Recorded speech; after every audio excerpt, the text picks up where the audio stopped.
Feuer und Glas. Man braucht nicht viel, um ein künstliches Auge herzustellen. Yannick Müller-Uri ist Okularist in der 6. Generation. Seit 1860 stellt seine Familie Augenprothesen her.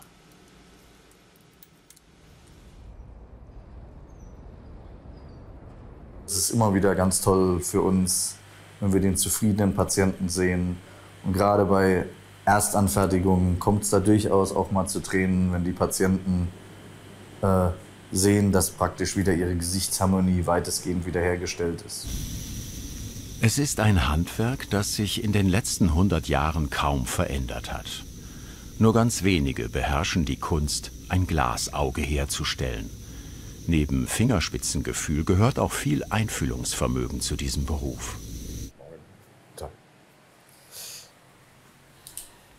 Bis zu 5 Patienten täglich bekommen von Yannick Müller-Uri ein neues Auge. Einmal im Jahr muss es ausgetauscht werden, denn die Tränenflüssigkeit greift die Oberfläche an und macht sie rau.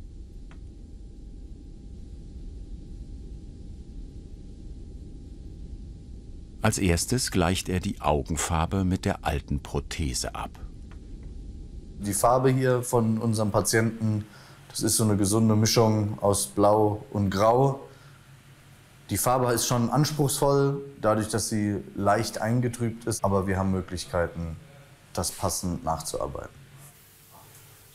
Aus mehr als 80.000 Rohlingen kann er wählen. Welches Glasauge kommt der individuellen Tönung der Iris am nächsten?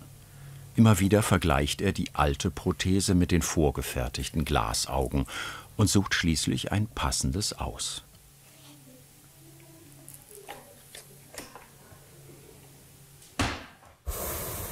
Alle Kunstaugen werden im Institut der Familie hergestellt. Ulrich Müller-Uri ist das Urgestein der Firma. Täglich produziert er Rohlinge in allen Augenfarben. Zusammen mit 8 Okularisten und 2 Auszubildenden. Die Ausbildung dauert 7 Jahre. Auch Yannick Müller-Uri hat sie durchlaufen und kann ein Glasauge vom Rohling bis zur fertigen Prothese herstellen. Das sind meine 3 Basisgrundmischungen, die hat mir irgendwann mal irgendeiner der Altmeister gezeigt. Und anhand dessen mische ich alle meine Gründe. Also alles basiert auf diesen 3 Mischungen und dann werden nur innerhalb dieser Mischungen die Mengenverhältnisse geändert und so variiert sich dann immer schon die Farbe im Grund. Also es sind hauptsächlich, wie gesagt, Blau-Grautöne, denn das ist das, was wir am meisten brauchen. Gerade hier in Europa sind halt blaue Farben mehr vertreten als braune. Diese Tendenz ändert sich aber innerhalb der letzten Jahre. Das gesamte Rohmaterial, was wir in unserem Betrieb verwenden, kommt alles aus der Glashütte in Lauscha. Das ist auch die einzigste auf der Welt, die dieses Spezialglas, das wir hier verarbeiten, herstellt. An einem Stab aus getöntem Glas schmilzt er nun verschiedenfarbige kurze Glasstäbchen an. Die Temperatur des Brenners liegt dabei zwischen 800 und 1000 Grad. Schon nach kurzer Zeit wird das Glas weich wie Knete und lässt sich mit einer Zange zusammenquetschen.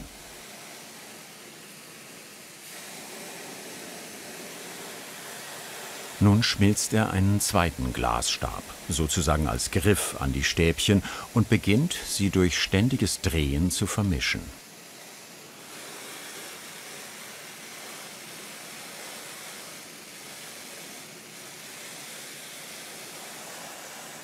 Schließlich zieht er die rotglühende Glasmasse vorsichtig auseinander und erhält so einen Glasstängel mit einer graugrünen Grundfarbe für die Iris des Rohlings.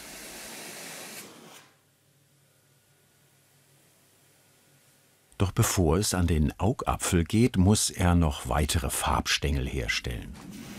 Als Grundstoff dient ihm dafür eine Röhre aus milchig weißem Kryolithglas. Es wird mit einem Mineral gefärbt, das nur in Grönland vorkommt und auch als Eisstein bezeichnet wird. Hiervon trennt er über der Flamme ein Stück ab, das wie ein Lolli mit 2 Spießen aussieht. Wie 2 Strohhalme führen sie zu der Verdickung in der Mitte.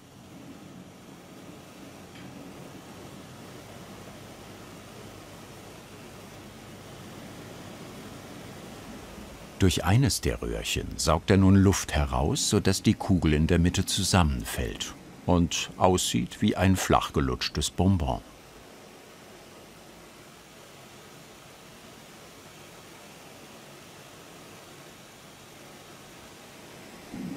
Nachdem er den einen Stiel abgetrennt hat, tupft er mit einem dünnen blauen Glasstäbchen Linien und Punkte auf den Untergrund.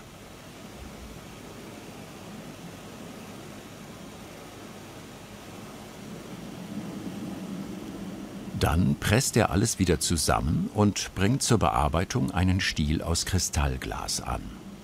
Nun kann er auch diesen Glasklumpen über der Flamme so lange drehen, bis sich das blaue und das weiße Glas gut vermischt haben und zu einem weiteren Stängel ziehen lassen.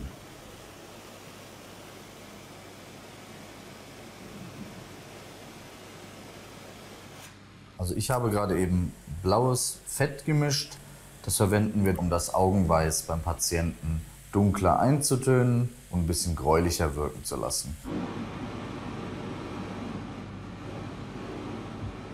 Nach dem gleichen Prinzip stellt er nun das sogenannte gelbe Fett her. Der Begriff für das getönte Glas stammt noch aus den Anfangsjahren der Augenherstellung im 19. Jahrhundert, als man glaubte, die leichte Tönung des Augapfels werde durch eine Art Fettfilm verursacht. Auch wenn man es heute besser weiß, an den überlieferten Wortschöpfungen wird in der Firma festgehalten. Also in dem letzten Jahrhundert hat sich eigentlich bei uns im Betrieb so gut wie gar nichts verändert. Also die Arbeitsmethoden sind immer noch die gleichen wie früher. Es haben sich eher nur was an der Hardware entwickelt. Über was ich sehr dankbar bin, was ich nicht miterlebt habe, früher haben wir mit Blasebalg unterm Tisch gearbeitet und mussten auch die Luft selber in die Flamme pumpen. Jetzt übernehmen die Arbeit 2 Aquariumsmotoren. Gearbeitet mit dem Glas wird immer noch wie früher. Nun stellt Jannik Müller-Uri einen weiteren Stängel her. Aber diesmal ist die Grundlage Kristallglas. Mit einem weißen Glasstäbchen, so dünn wie ein Spaghetti, beginnt er feine Linien aufzutragen.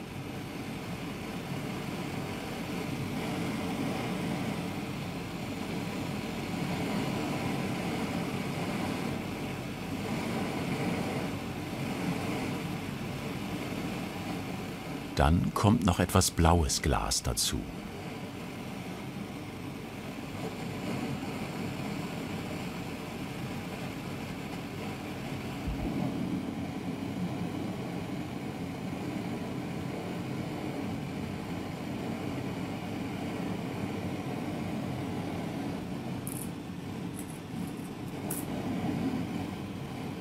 Bald sieht es aus wie ein Stück durchsichtige Zahnpasta.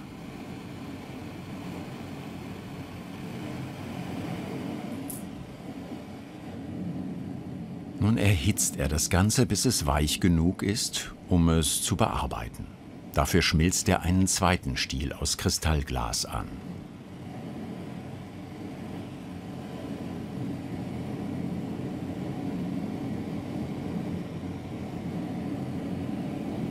Doch diesmal werden die Farben nicht durch Drehen vermischt, sondern das Glas wird auseinandergezogen und über der Flamme zusammengefaltet.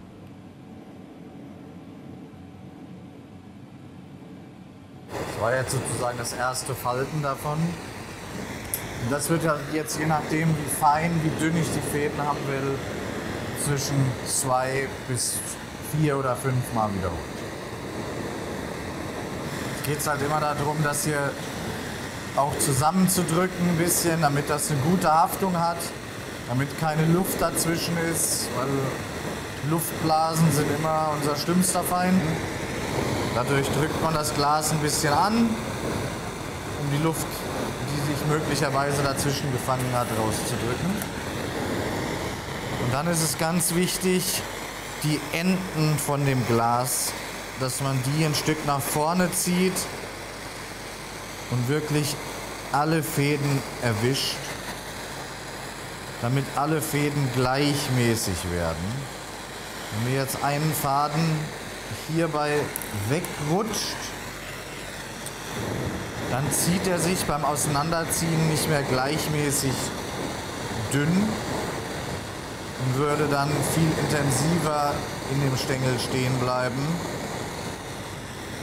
was sogar im schlimmsten Fall dazu führen kann, dass er unbrauchbar wird. Nachdem er das Stück mehrfach gefaltet hat, haben sich die dünnen Linien im Glas vervielfacht. Ein letztes Mal knickt er das weiche Glas und legt es übereinander.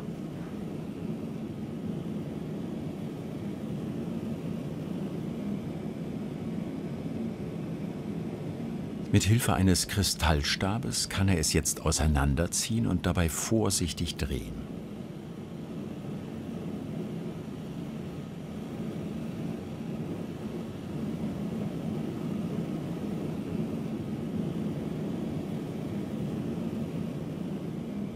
Das hier ist jetzt ein fertiger Zeichenstängel, um die Irisstruktur so zu zeichnen, wie man sie halt braucht. Hier sieht man jetzt diese kleinen Fädchen hier drinne. Das sind diese unterschiedlichen Materialtypen, die ich vorhin auf das Kristallglas aufgelegt habe. Und die sind dann bei der endgültigen Zeichnung dafür zuständig, um diese Struktur in der Iris nachzubilden. Die Grundrezepte, die sind kein großes Geheimnis. Bei manchen Stängeln sieht das schon anders aus.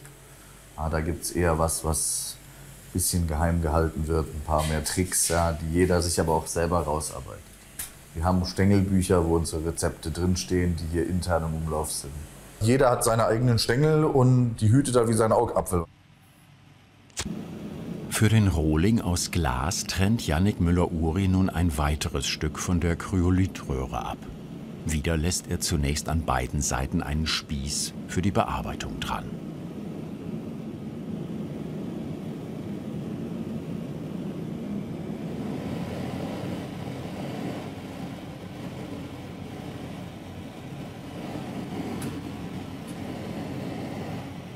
In der Mitte bleibt eine kleine Kugel stehen.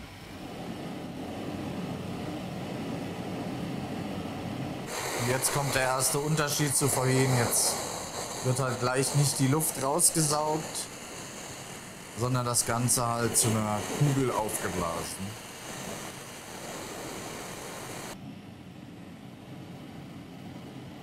Yannick Müller-Uri arbeitet dabei nach Gefühl. Seine Erfahrung sagt ihm, wie groß und wie schwer die Kugel für den Rohling sein muss. Dann trennt er den Stiel auf der einen Seite so ab, dass kein Loch entsteht. Jetzt kommt wieder dieser ungefähr linsengroße Grund drauf. Es ist die Grundfarbe für die Iris. Jede Farbschicht muss halt immer wieder mit der Kugel selbst verblasen werden.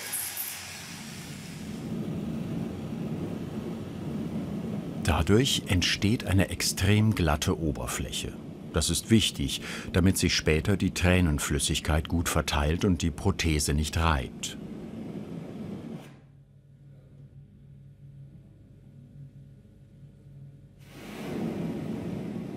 Langsam nimmt die Iris Gestalt an. Sie besteht aus mehreren Schichten Glas übereinander. Und jetzt kommt der erste Stängel drüber, um dem Rohling die Struktur zu verleihen, damit es am Ende wie ein menschliches Auge aussieht.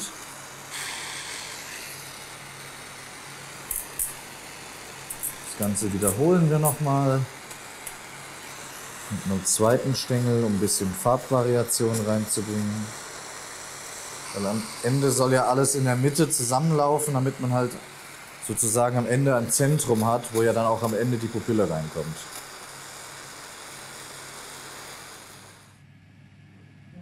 Immer wieder werden die Farbschichten miteinander verschmolzen und geglättet.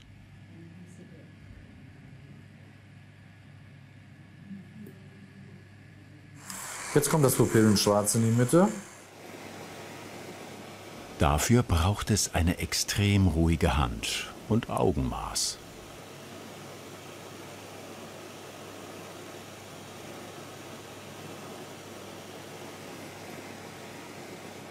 Auch die Pupille muss sorgfältig mit dem Glas verschmolzen werden.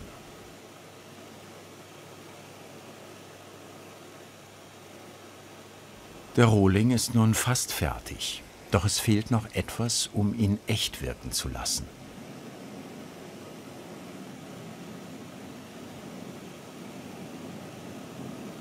Denn noch wirkt das künstliche Auge flach. Eine Schicht Kristallglas soll ihm Tiefe geben. Jetzt kommt der Kristall drüber, um die vordere Kammer nachzubilden.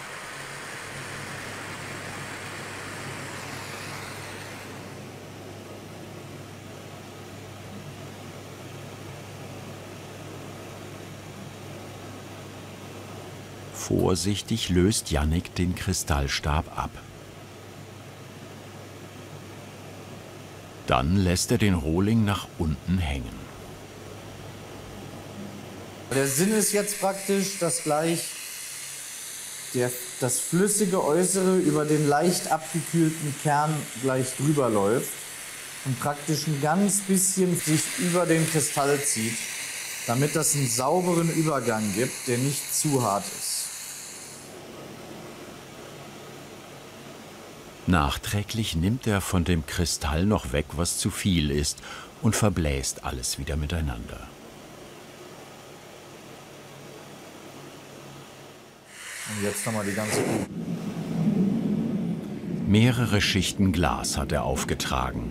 Damit es keine Spannungen auf der Oberfläche gibt, muss er die Kugel immer wieder erhitzen und aufblasen.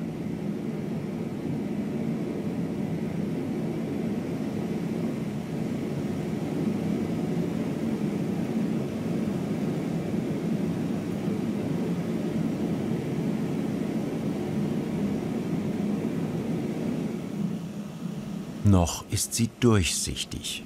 Doch nach kurzem Abkühlen und erneutem Erhitzen über der Flamme wird sie, wie durch einen Zaubertrick, schneeweiß. Es ist der Aluminiumanteil, der sich im Glas neu angeordnet hat.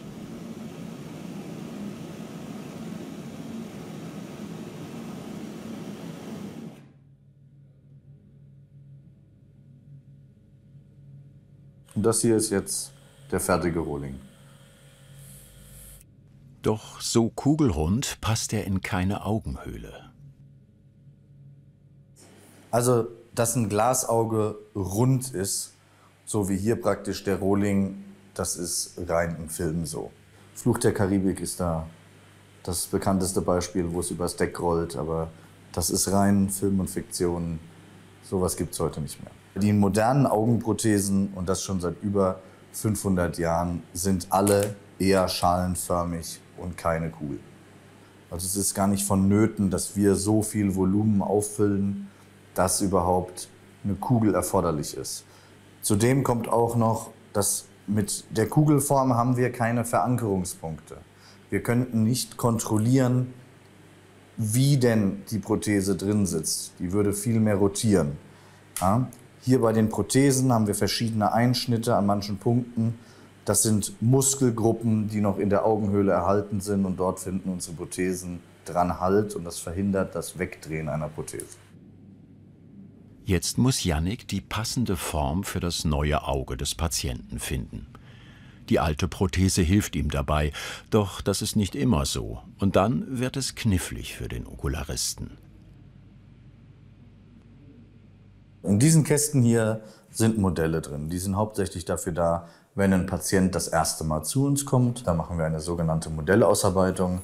Da probieren wir anhand dieser Modelle, was passt überhaupt in diese Augenhöhle rein, die uns vorliegt. Doch bevor es an die Form geht, muss er noch die Farbe der Prothese anpassen. Um sie besser bearbeiten zu können, schmilzt er über der Flamme ein Röhrchen an, durch das er wieder Luft in den Rohling blasen kann.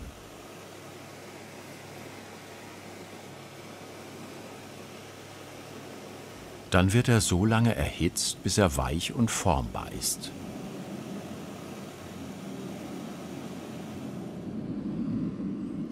Jetzt geht es um das Augenweiß. Es ist bei jedem Menschen individuell gefärbt. Der Okularist muss den richtigen Ton treffen.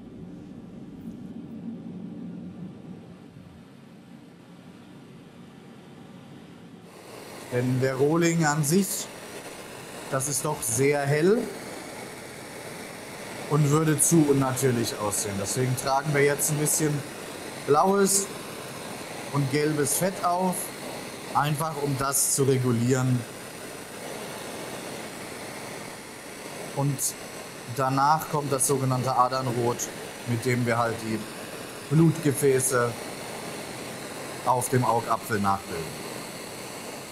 Erst durch das feine Adernnetz sieht die Prothese später ganz natürlich aus.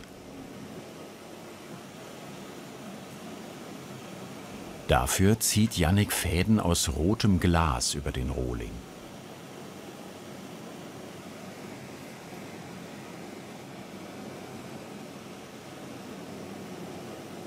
Sie sind so fein wie die Fäden einer Spinnwebe und mit bloßem Auge kaum zu erkennen.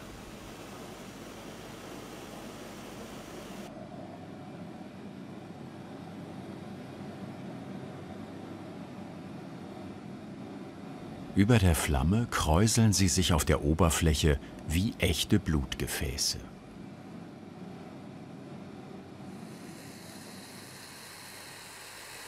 Passe ich nochmal die Irisgröße ein bisschen an, weil der Rohling, da ist die Irisgröße ein bisschen zu groß gewesen. Einmal das Ganze ein Stück nach vorne gezogen, damit es hinter der Farbe nicht zu dick wird. Und jetzt schmelzt sich das Ganze sozusagen ein bisschen kleiner zusammen. Muss dann auch noch ein bisschen Kristall runternehmen.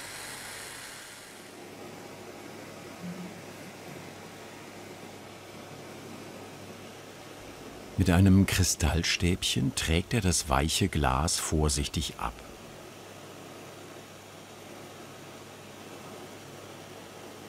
Danach bearbeitet er die Iris mit einem dunkleren Glasstängel.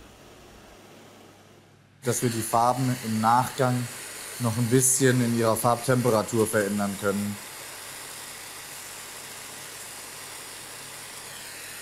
Ich habe das jetzt einfach nur ein bisschen dunkler gemacht, weil das einen zu hellen Schimmer hatte und das ist halt bei ihm nicht vorhanden. Immer wieder vergleicht Jannik den Rohling mit der alten Prothese. Und jetzt muss es halt immer wieder zusammenschmelzen und wieder ein bisschen rausblasen, einfach um immer wieder eine glatte Oberfläche zu erschaffen, damit keine Erhebungen da sind, die am Ende die Schleimhäute reizen. Auch die Wölbung des Augapfels muss genau stimmen, denn sonst fehlt es später an Volumen oder das Lid hängt.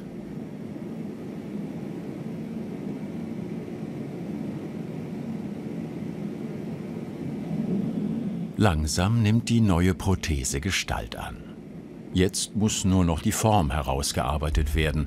Für die Bearbeitung bringt er wieder einen Stiel aus Kristallglas an.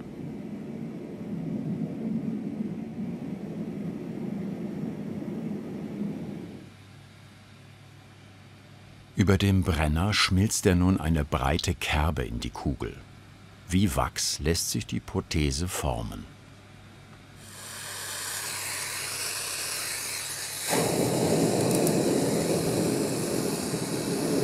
Es muss halt immer wieder warm gehalten werden,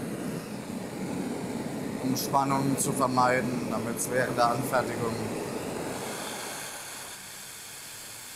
keinen Spannungsriss bekommt. Mit der spitzen blauen Flamme fräst er weiter an der Form, sodass die Prothese später perfekt in die Augenhöhle des Patienten passt und dort auch Halt findet.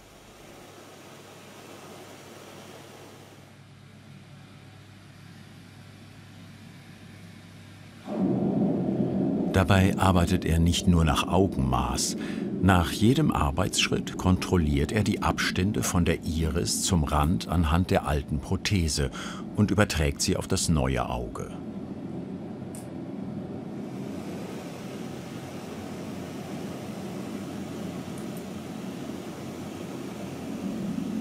Es ist Millimeterarbeit.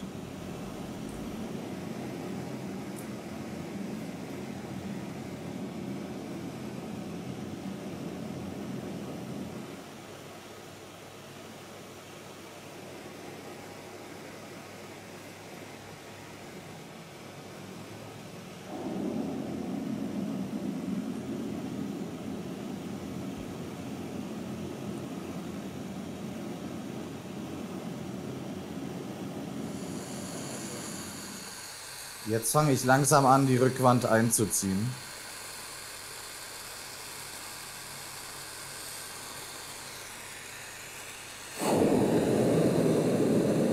In der Fachsprache nennt man diese Art von Prothese doppelwandiges Reformauge, denn es hat eine Vorderseite und eine Rückseite und dazwischen etwas Volumen. Es ist also keine flache Schale, aber auch keine Kugel mehr.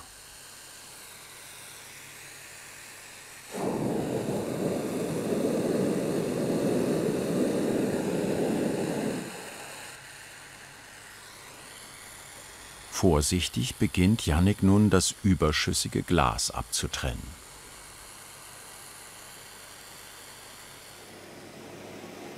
Dabei saugt er immer wieder etwas Luft aus dem Auge, sodass sich die Rückwand langsam einzieht.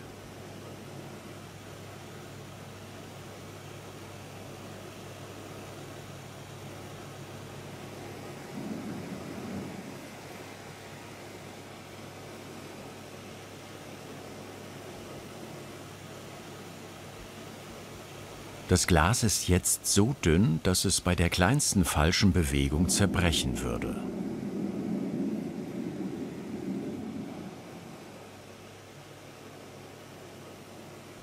Er löst den vorderen Kristallstab, der als Griff gedient hat, ab und glättet die Iris über der Flamme.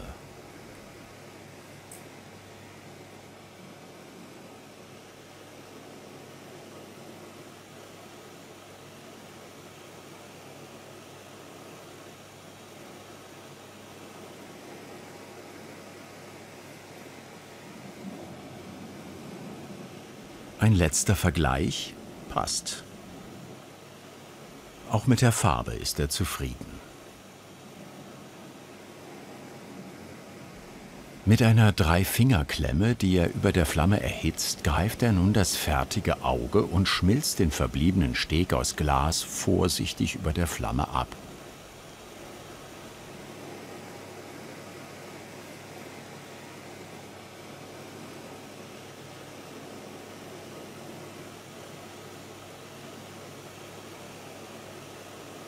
Es ist wichtig, dass dabei kein Loch entsteht, denn darin könnte sich Sekret sammeln, was später zu Entzündungen führen würde.